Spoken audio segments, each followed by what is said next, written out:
Mr. Klippert, your opening statement. Well, thank you. Hello, everybody. How you doing this evening? Any smiles out there? Good. I too want to say thank you to the sponsor of this event, the League of Women Voters. Thank you very much. Thank you to our timekeeper, to our moderator. Thank you to the people who are recording this event. You know, you've come out here tonight, those of you who are just coming in the audience on your time, and we really appreciate that you've expressed interest in your government. I am Brad Klippert. I'm Deputy Klippert of the Benton County Sheriff's Department. I'm Lieutenant Colonel Klippert of the Army National Guard, and I'm also Representative Klippert of the Washington State House of Representatives. It's been an honor and a pleasure to serve the 8th Legislative District the last 2 years, well, going on 2 years now, in the state legislature, and I'm excited about our future. We are facing a huge budget deficit this year, as we did last year and the year before, but we can do it. Working together as a state, the people of Washington State are extremely resilient, and we're very capable of getting through this and even coming out better on the other side tomorrow than we were yesterday. So I'm excited about our future, and I believe, as I've worked the last 2 years to balance our budget without raising taxes, that we can in fact do that. We can balance this budget without raising taxes, and I've worked very hard to make that happen, and I believe working together we can do that in the future. So our future for Washington State is extremely bright. We're going to come out on the other side of this even brighter tomorrow than we were yesterday, and we're going to do that by working together as a state. And I'm going to continue to work very hard for you in the next 2 years, just like I have the last 2 years. And I thank you very much for your time. Thank you. We'll go to our questions, and since you mentioned the budget, you go first. I'm going to ask the same question I asked the 16th district candidates. What is your plan for balancing the budget? Is your focus more on decreasing spending or increasing revenue? And please give us some specific examples. How much time? 2 minutes. 2 minutes. Well, let's start with spending. We have a bit of a spending problem in Washington State. Over the last 5 years, our income, our revenue has increased by 12%. That's kind of exciting. The only problem is our output has increased by 26%. That leaves a 14% deficit between our income and our spending. So we absolutely positively need to curb our spending in Washington State government. And we can do that. Let's talk about increasing revenue. You know what I do in my household if I need to increase revenue? I work hard, okay? Or I increase my education, or I increase my job skills so I can increase my income, and then that increases our family's revenue so that we can have more capability to spend and meet our needs. We can do the exact same thing in Washington State government. We can reduce regulations. We can reduce the bureaucracy so that the businesses in Washington State can once again grow and prosper. And when businesses in Washington State grow and prosper, guess what they do? They hire Washington State citizens to work in their factories, in their mills, in their industries. And when those businesses grow and prosper, guess what will happen in Washington State? Washington State will grow and prosper. Guess what will happen to Washington State revenues? Washington State revenues will increase not by raising taxes, by helping Washington State businesses grow and prosper, helping Washington State citizens grow and prosper. I went to a Farm Bureau dinner when I was in Olympia last year, and the president of the Farm Bureau, his closing comment to us legislators was this: legislators of Washington State, please do not tax or regulate us out of business. And that's exactly what we're going to do. We're going to do everything we can in the Republican caucus to reduce the tax burden on Washington State businesses and citizens, reduce the regulations so you can once again grow and prosper and increase Washington State revenues. Thank you. Mrs. Moser, same question. Okay. Well, I actually concur with a lot of the things that Representative Klippert has said, especially when it comes to making Washington State a more business-friendly state and reducing some of the regulations that we have in Olympia that burden businesses.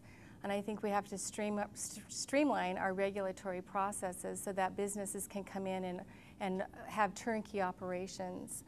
And I think that what has been done at the governor's level, which is across-the-board cuts, is probably maybe the fairest way to reduce our spending, although I have to admire Elson Floyd's approach, who is the president of WSU, and he's actually had to prioritize programs, and he's actually cut some programs and he's actually cut some very top-level administrative positions. And all of that, I think that we should put on the table. We're going to have to take a look at everything. I have a little bit more optimistic approach, however, and that has to do with our own economy here in the Tri-Cities. And we're probably one of the bright spots in the entire nation, which is typical. We're always up when everybody else is down.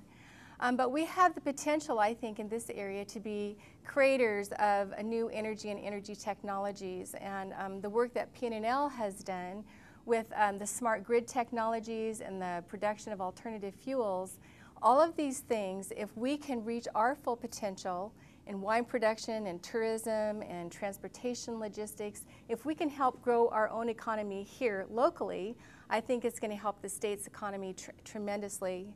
And so I think, you know, we have to prioritize, but we also have to be ready to grow our own economies here locally so that we can help the state budget. Thank you. This next question was submitted by somebody in the audience, and also the coalition had decided to ask about it. So Mrs. Moser, you'll be first. Let's address the initiatives that will be on the ballot. We'd like to hear what each of you has to say about Initiative 1098. For everyone's information, that's one that has to do with the state income tax. And then I'd like you to pick one other initiative that you feel strongly about, either for or against, and tell us why we should or should not vote for that initiative. Okay. Well, when I was on the Richland City Council and 695 came up for a vote, I think everybody in the state thought this was going to be a great thing for the state. It was going to reduce our taxes on our vehicles. And as a result of that vote and that initiative, the state budget has suffered ever since. Now, I'm not saying if that was a good or a bad tax, but the fact of the matter is that nobody had any idea of what would happen down the road, and we're still suffering. Health services, ferries, social services of all sorts have been suffering. And so my perspective on initiatives has changed quite a bit over the years, in that I think that the legislative process is the right kind of process in order to make changes in law. Initiatives, as well intended as they might be, don't have financial consequences that don't get addressed through the initiative process.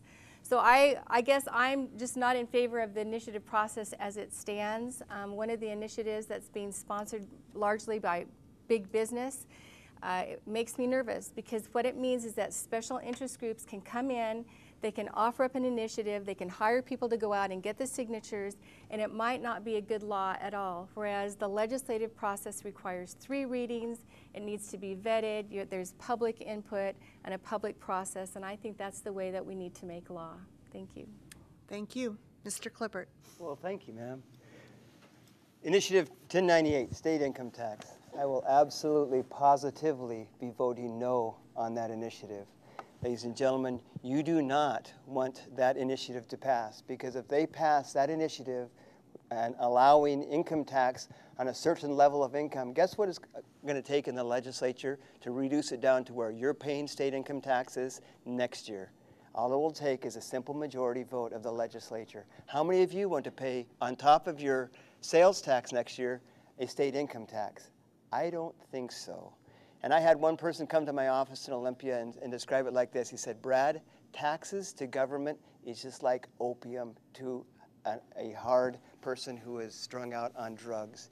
You can't get enough of it. And once you get some of it, you want more, and you want more, and you want more. So absolutely, positively, Brad Klippert will be voting no on a state income tax.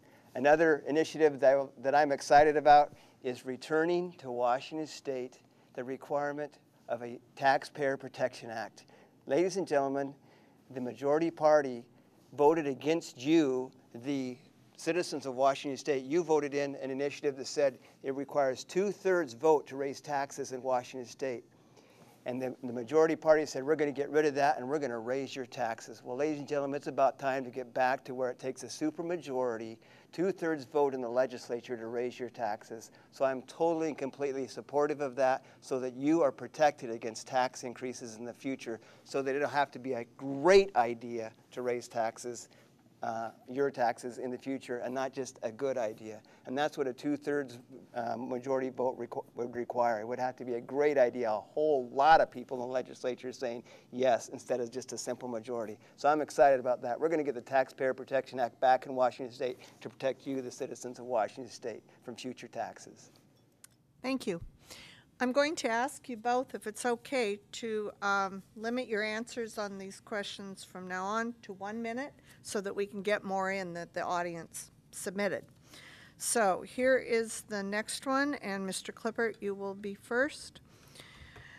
What is your view on illegal immigration? Would you vote for a bill that supported amnesty in Washington State? Well, let's take the first word of illegal immigration. What is that word?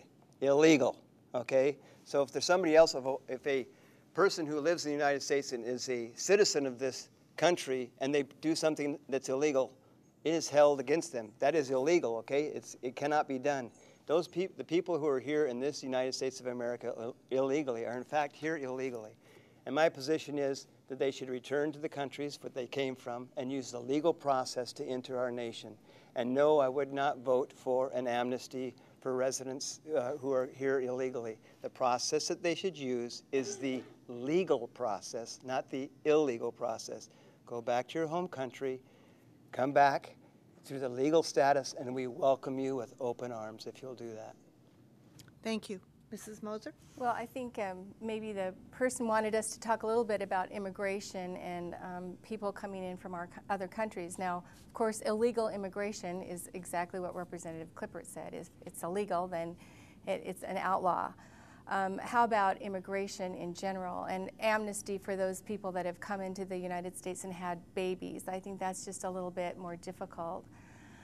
There has been a lot of information about some of the misnomers of people that come into the United States illegally, and I think what we need to do is to have a work program so that people can come here, work, help our farmers, help in the lower income paying jobs so that we can get things done that we need to get done in terms of agriculture, and then have an avenue of leaving the country and returning to their home country. Thank you. Here's another question from the audience, and Mrs. Moser, I'd ask that you go first. Hiring is slow, even though the recession is officially over. There is hiring of engineers and skilled techs. Both require training. Do you support more technical training by the state? And if yes, how would you pay for it? Well, yeah, usually you have an increase in people going back for educations in a slower economy. And so I think that the state does need to provide avenues for education and workforce training, especially as we're transitioning. And I think this is why having a STEM school, science, technology, and engineering math school, is really important to the Tri-Cities, because we can channel the kids out of high school into these very specialty schools and then feed them into the engineering and sciences. And so I think that the state needs to find a way to partner like they have with the school districts of Kennewick, Pasco, and Richland, to provide avenues for our children to feed into these very good quality educational programs and then feed themselves into degrees in science and engineering and math. Thank you.